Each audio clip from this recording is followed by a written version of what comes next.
Dari awal Agustus sampai akhir Agustus tuh YouTube aku masih ada Babang Julesnya. Kenapa sih Sin gitu ya?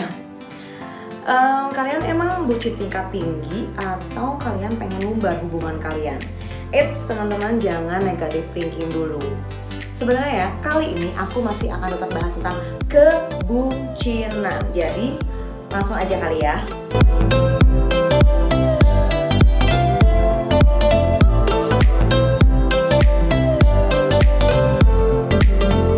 Bucin itu tidak ada di Kamus Besar Bahasa Indonesia gitu ya. Jadi, sebenarnya sih kata bucin ini adalah bahasa gaul atau kata slang di kita-kita ini gitu.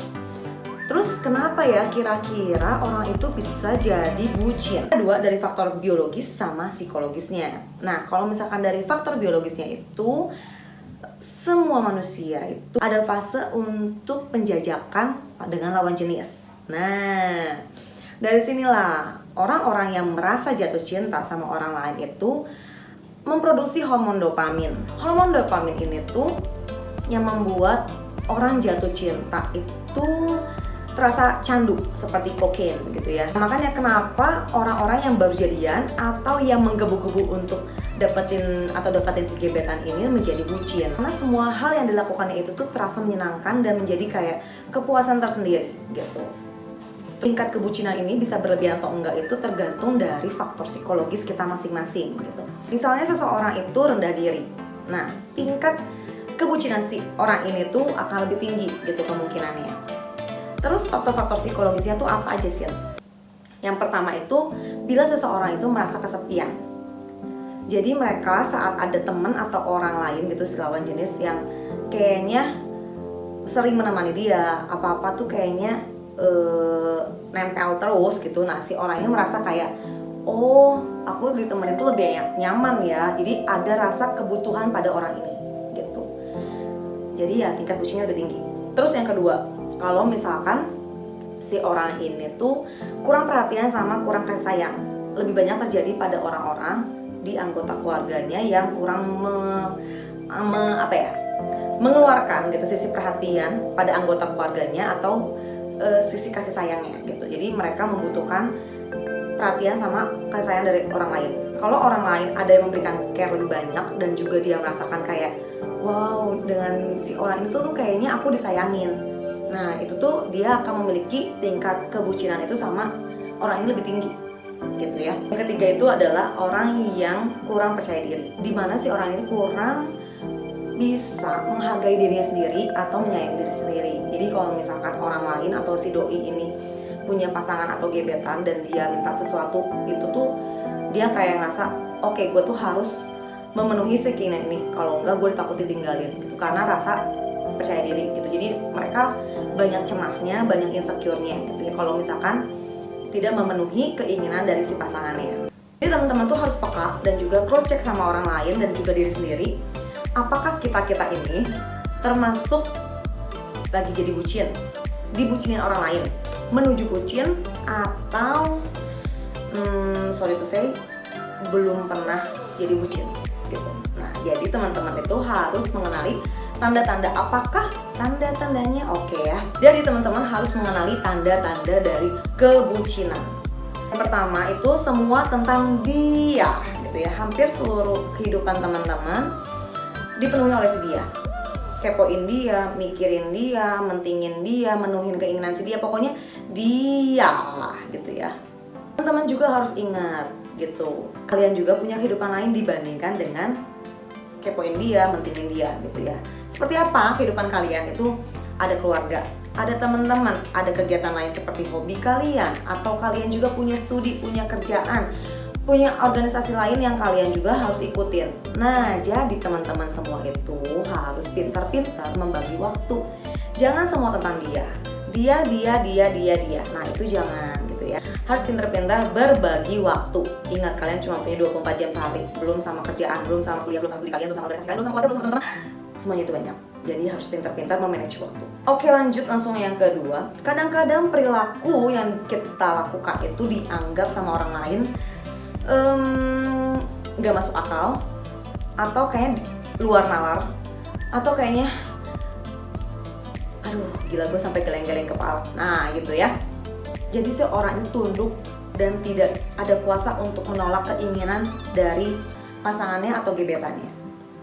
Iya aja, apapun semuanya, walaupun itu sulit, berbahaya, menantang, tapi si orang ini tetap akan melakukannya. Apapun akan kulakukan untukmu dan aku rela melakukan semuanya. Elah, mate ya. Bisa aja si abang ini. Kalau misalkan kita sebagai pribadi yang menjalaninya itu kurang sadar akan pemikiran-pemikiran orang lain yang bilang gak masuk akal nih kayaknya keinginan si pacarnya gitu ya. Kita tuh kayak iya aja, kayak ketutup gitu ya sama cinta.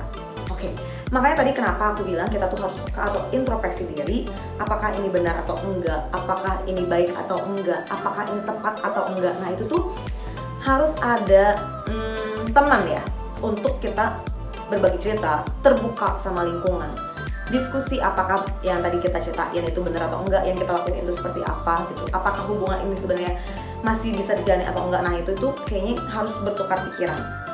Udah gitu juga kita tuh harus memberi menerima masukan dari orang lain. Jangan kayaknya menutup diri, jangan seolah-olah tuh kita kayaknya pakai kacamata kuda yang nggak mau ngeliat kanan kiri gitu ya. Karena ya pasti semua orang tuh ngeliat gue tuh aneh. Nah kata-kata itu lebih baik didiskusikan, jangan sampai kita masuk terjerembab atau kata lainnya masuk terlalu dalam gitu ya, sampai akhirnya tuh kita kayak aduh rugi banget nih gue gitu, baru menyadarinya tuh nanti gitu ya, soal lo tuh kayaknya prosesnya panjang dan saat kalian membalikkan kepala atau memalingkan kepala tuh kayak wow ternyata rugi banget ya selama ini yang aku jalani sama dia. Nah itu jangan sampai seperti itu. Jadi kalian itu butuh teman dan juga waktu introspeksi diri gitu. Jangan lupa kalian juga membutuhkan kepala dingin,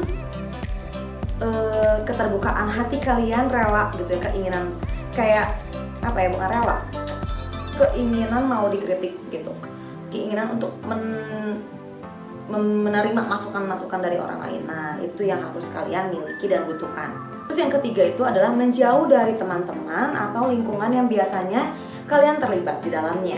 Nah untuk yang tanda ini akan sangat-sangat mudah dan juga cepat dikenali gitu ya, langsung kelihatan gitu. Yang biasanya kalian gampang dihubungin, kalian gampang untuk diajak keluar, ini jadinya kalian kayak gak bisa gitu. Jadi semuanya tuh gak bisa dan membatasi diri kalian terhadap lingkungan gitu. Ini gampang banget kelihatannya dan langsung kelihatan sama lingkungan karena kalian langsung menarik diri dari pergaulan, dari peredaran yang ada yang biasanya kalian tuh aktif di dalamnya, atau yang biasanya even kalian gak aktif kalian nongol gitu ya di dalam organisasi itu makanya langsung kelihatan. Jadi kalian di sini tuh memiliki kekurangan waktu untuk bermain, berkumpul karena waktu kalian itu habis untuk menyenangkan atau memenuhi keinginan si pasangan kalian ini. Makanya tadi aku bilang kalian harus cepat introspeksi diri dan juga kalian membutuhkan orang lain dan teman-teman dekat atau juga anggota keluarga yang kalian anggap itu tuh dekat dengan kalian untuk meng-cross check apakah kehidupan aku ini benar, apakah hubungan ini benar atau tepat, apakah aku sangat disibukkan sama si dia sampai akhirnya aku melupakan orang-orang di sekelilingku atau tidak. Oke, jadi penutupan dari bucin ini, padahal aku senang banget sih ngebahas tentang bucin itu ya, apalagi kalau misalkan teman-teman banyak share atau enggak kayak ngehubungin gitu, aku tuh bucin atau enggak, terus kenapa pasangan aku begini, aku takutnya kalau misalnya ini tuh rugi atau enggak, terus kalau misalnya kayak gini tuh aku takutnya dianggap aneh atau enggak sama orang lain, terus keinginan pasangan aku tuh kayak begini-begini tuh masih wajar atau enggak. Nah itu aku senang banget ngedenger curhatan-curhatan kalian tuh, kalau enggak tuh kayak diskusi gitu ya tentang kebucinan ini gitu. Bukan berarti aku bucin sih ya, tapi memang bucin itu memang ada sih. Gimana ya? Ya oke. Seseorang merasa jatuh cinta itu sangat wajar karena memang itu ada fasenya secara biologis. Dan juga wajar saat kita ingin membuat pasangan kita itu senang, bahagia saat bersama dengan kita. Tapi yang perlu kalian ingat, kalian bold, kalian juga tancapkan dalam pemikiran itu adalah sesuatu yang berlebihan itu tidak baik gitu. Keseringan kita saat kita jatuh cinta atau saat kita lagi PDKT sama gebetan itu kita tuh nggak ngeh atau kita tuh nggak aware gitu ya, menunjukkan cintanya atau menunjukkan rasa sayang itu secara berlebihan pada pasangan, sampai akhirnya kadang-kadang kita merugikan diri sendiri atau orang lain yang ngeliat tuh kayaknya lu kurang pantas deh kalau ngelakuin seperti itu, atau kayaknya hubungan lu tuh ya banyak yang bilang toxic relationship gitu ya, kayak gitu. Nah itulah yang dianggap sebagai bucin yang keterlaluan, sampai akhirnya lu bucin tingkat tinggi, tingkat dewa yang udah di luar nalar pemikiran kita gitu, kayak nggak masuk akal lagi. Komen di bawah, menurut kalian itu bucin itu seperti apa, bagaimana, kayak wajar atau enggak, banyak baiknya atau banyak buruknya. Kita juga boleh sharing, apakah kita pernah melewati fase ini, atau kayaknya gue pernah tuh di posisi itu sebagai subjeknya atau objeknya gitu, karena berbeda juga ya saat kita menjadi subjek atau menjadi objeknya dari si bucin. Komen di bawah, karena seru banget untuk kalian bisa cerita, bisa sharing tentang atau discuss tentang si bucin ini gitu. Siapa tahu nanti bisa jadi aku buka lagi bucin part 3 itu part 5 dan selanjutnya. Jadi kalau misalkan kita adalah bucin, menjadi bucin, menuju bucin atau dibucinin, baik buruknya, rugi untungnya kembali lagi kepada diri sendiri. Kenapa? Karena itu tergantung pada sudut pandang kita, pada persepsi kita akan peristiwa ini, akan perilaku pasangan atau tindakan pasangan gitu. Dan semua itu tergantung dari diri sendiri, diri aku, diri kamu, diri pasangan gitu ya. Yang perlu kalian ingat adalah semua yang berlebihan itu tidak baik gitu. Baik itu es krim yang ke atas, es krim yang ke bawah, es krim ke kiri, es krim ke kanan, itu semuanya nggak baik gitu ya. Pokoknya harus diingat bahwa sesuatu yang berlebihan itu tidak baik. So, be yourself because you are special. Bye.